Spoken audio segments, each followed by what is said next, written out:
And welcome back, ladies and gentlemen, to the third game in this Jimpo vs Death Angel series here in the Alienware Challenge that took place live at DreamHack Summer 2011, where the first prize is an Alienware Aurora desktop that glows in the dark and is packed with power. Here we see Jimpo, the Swedish Terran player, here at 6 o'clock at Shattered Temple versus the Romanian Zerg player Death Angel here at the 9 o'clock position. And Jimpo is of course leading this series 2-0. It's a best of 5 series, so it's far from over yet, but if he wins this he gets to face Sase next, and the winner of that series will face Hasuobs in the final. Here we see Jimpo, who's shown himself to be a very fastidious and calm and collected Terran player, placing a supply depot at his ramp.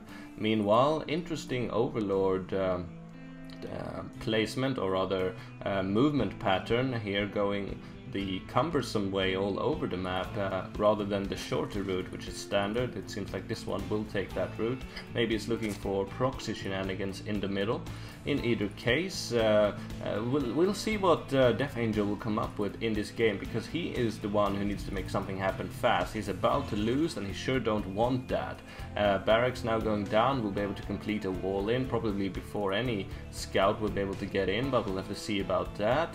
And Jimpo, he's shown himself to be a very strong and collected player once again, going for mid to late game mech pushes that it's a beauty to behold, really. And again, Death Angel going for a quick hatchery first, as he's been doing now 3 times in a row. Let's see if Jimpo repeats his build as well, going for an early gas. That is indeed his way of doing it. Then he would follow up with a factory and a quick command center.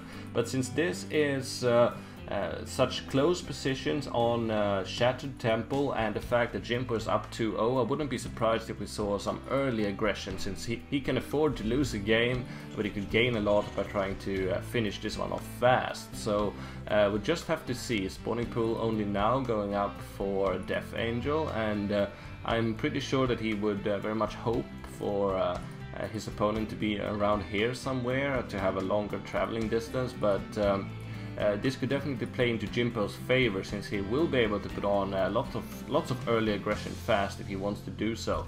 Now a second, yes indeed, a factory rather than a second barracks going up. This is the build we've now been seeing 3 times over versus Death Angel, and it has proven very effective, but it has its strength in the mid game rather than in the early game. But since Death Angel is so prone to do hatchery first, the lack of many early marines is not so much a detriment to Jimpo's play. So again, we'll see how this build will fare a 3rd time. 2 queens going up for our Zerg player, and the scouting is now completed here for Jimpo. Spinecrawler going up very defensively.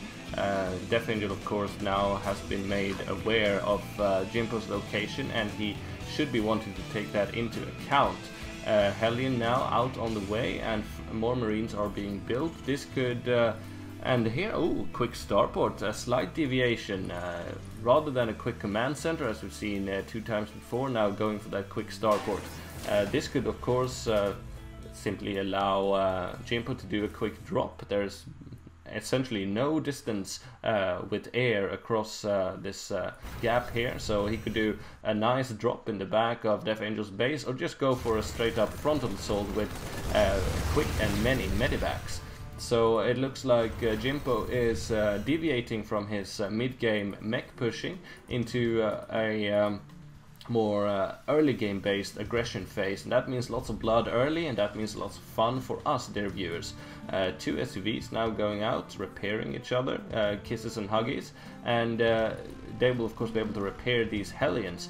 And now Jimpo will try to poke a hole here, but Queen is positioned in order to prevent precisely this from happening, and he should have limited luck at doing any kind of damage here. But we saw it in game 1 on Metalopolis, which you should definitely check it out, certainly if you're a Terran player who wants to do more mech-based technical pushes.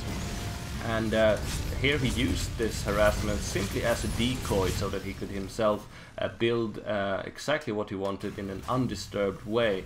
Now, Tech Lab going up here will have Medivacs very soon. No further production facilities. He will stick to his guns and make do with what he has.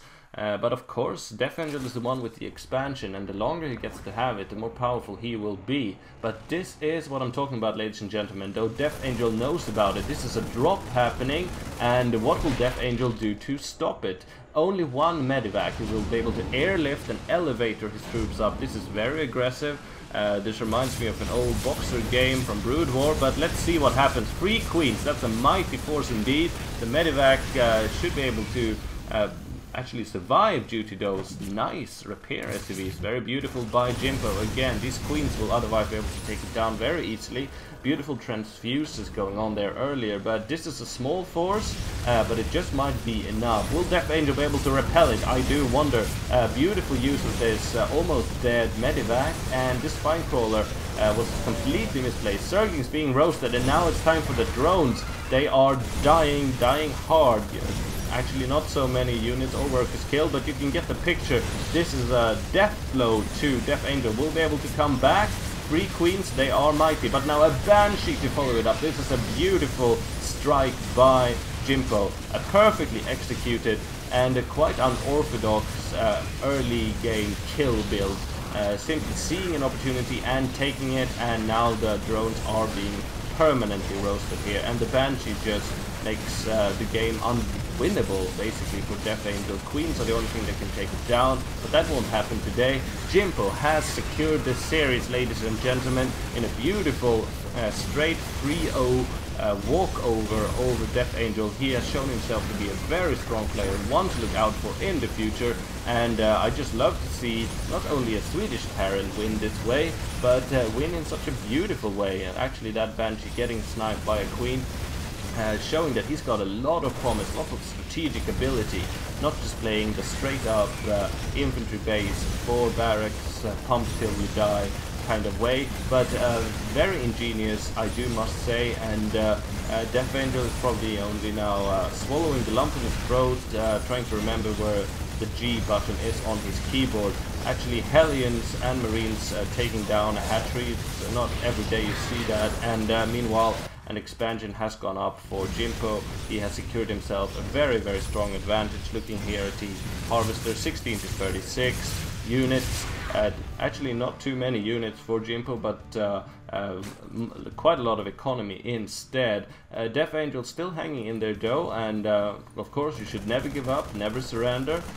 But even so, Jimpo has secured himself the win in this game. I am convinced of it. Looking here what he's building, 2 more barracks, that will make a 5 in total, and tanks now being added to the fray, and in a beautiful Terran player fashion he is now fortifying his advantage, making it impossible for him to lose by building bunkers and walling off with supply depots. He knows he only needs to defend in order to be in a position that cannot possibly be lost, and a few Zerglings here in the mids will be able to be well, taken care of. GG from Death Angel.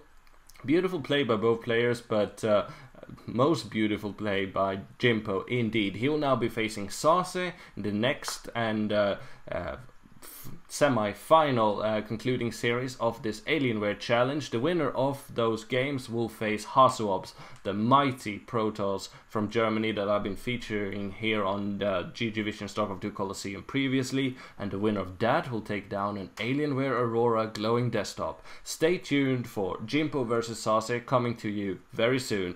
GG for now.